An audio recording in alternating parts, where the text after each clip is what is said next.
আসসালামু আলাইকুম সুপ্রিয় বন্ধুরা, জানিয়ে দিব মুক্তিযুদ্ধ ভিত্তিক সর্বশেষ গুরুত্বপূর্ণ খবর রয়েছে। মুক্তিযোদ্ধা সংগঠনের নিবন্ধন বাতিলের উদ্যোগ নেবে মন্ত্রণালয়। এদিকে জানিয়ে দিব আরও অতীতে ক্ষমতাসীনরা মুক্তিযোদ্ধাদের হাতিয়ার হিসেবে ব্যবহার করেছে।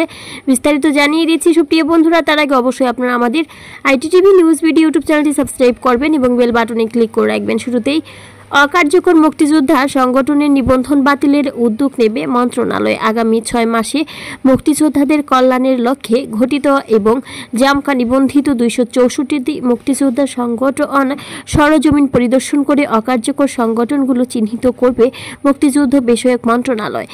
এসব সংগঠনের নিবন্ধন বাতিলের উদ্যোগ গ্রহণ করা হবে। এছাড়া অনিয়ম ও দুর্নীতির সঙ্গে জড়িত সংগঠন চিহ্নিত করা এবং তাদের বিরুদ্ধে বিধি মোতাবেক ব্যবস্থা গ্রহণ করা হবে।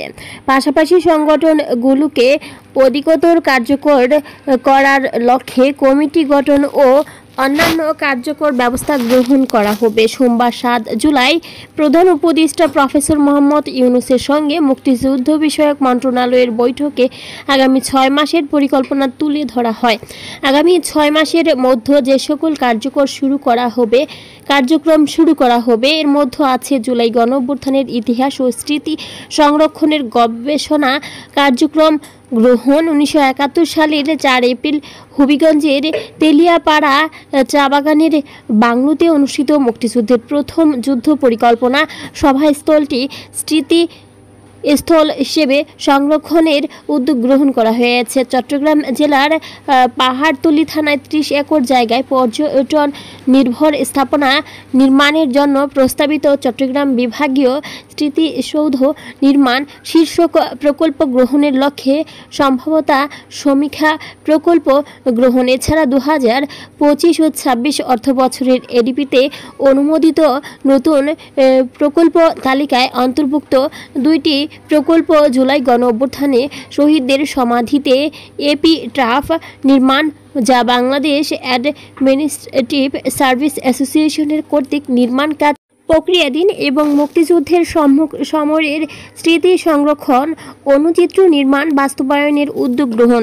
মুক্তিযোদ্ধা চিহ্নিত করে গেজেট বাতিল করায় এবং জাতীয় মুক্তিযোদ্ধা কাউন্সিল সংশোধন অধ্যাদেশ 2025 অনুসারে বীর মুক্তিযোদ্ধা এবং মুক্তিযুদ্ধের সহযোগীদের তালিকা পৃথকীকরণের কাজ পরিকল্পনার মধ্যে রয়েছে। অন্যান্য কার্যক্রমের মধ্যে রয়েছে 2875টি রিট মামলা দ্রুত নিষ্পত্তির লক্ষ্যে গত 26 জুন গঠিত হাইকোর্ট নির্ধারিত বেঞ্চের মাধ্যমে মামলাসমূহ দ্রুত নিষ্পত্তির লক্ষ্যে কার্যক্রম গ্রহণ। এদিকে জানিয়ে দিচ্ছি অতীতে ক্ষমতাসীনরা মুক্তিযোদ্ধাদের হাতিয়ার হিসেবে ব্যবহার করেছে। মঙ্গলবার 8 জুলাই জামায়াতে ইসলামী ঢাকা মহানগর দক্ষিণের উদ্যোগে বীর মুক্তিযোদ্ধার সঙ্গে মতবিনিময় সভায় তিনি এ সকল মন্তব্য করেন। মতবিনিময় সভায় প্রধান অতিথির বক্তব্যে আব্দুস সবুর ফকির বলেন, মুক্তিযুদ্ধের সঠিক ইতিহাস নতুন প্রজন্মের সামনে তুলে ধরতে এবং গণতান্ত্রিক সমাজ বিনির্মাণে মুক্তিযোদ্ধাদের ঐক্যবদ্ধ ভূমিকা রাখা এখন সময়ের দাবি।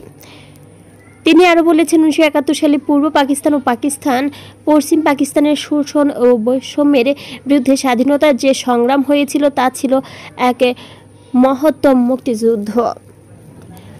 কিন্তু আজও জনগণ স্বাধীনতার প্রকৃত স্বাদ পায়নি, বরং স্বাধীনতার পরাধীনতার শৃঙ্খলে জাতিকে বন্দী করে রাখা হয়েছে। 2024 সালের জুলাই আগস্টের গণ অভ্যুত্থানের মধ্য দিয়ে জনগণ অবশেষে ফ্যাসিবাদী আওয়ামী লীগ সরকারকে ক্ষমতাচ্যুত করে এখন জাতি নতুন স্বপ্নের বাংলাদেশ গড়তে চায়। সুপ্রিয় বন্ধুরা, এ ছিল আমাদের আইটিটিভি নিউজ বিডির মুক্তিযুদ্ধ বিষয়ক সর্বশেষ গুরুত্বপূর্ণ খবর। পরবর্তীতে মুক্তিযুদ্ধ বিষয়ক খবর পেতে চ্যানেলটি সাবস্ক্রাইব করবেন এবং বেল বাটনে ক্লিক করে রাখবেন। বেল বাটনে ক্লিক করার ফলে আপনার স্মার্টফোন ও কম্পিউটারে সক্রিয়ভাবে সকল ভিডিওর নোটিফিকেশন পৌঁছে যাবে।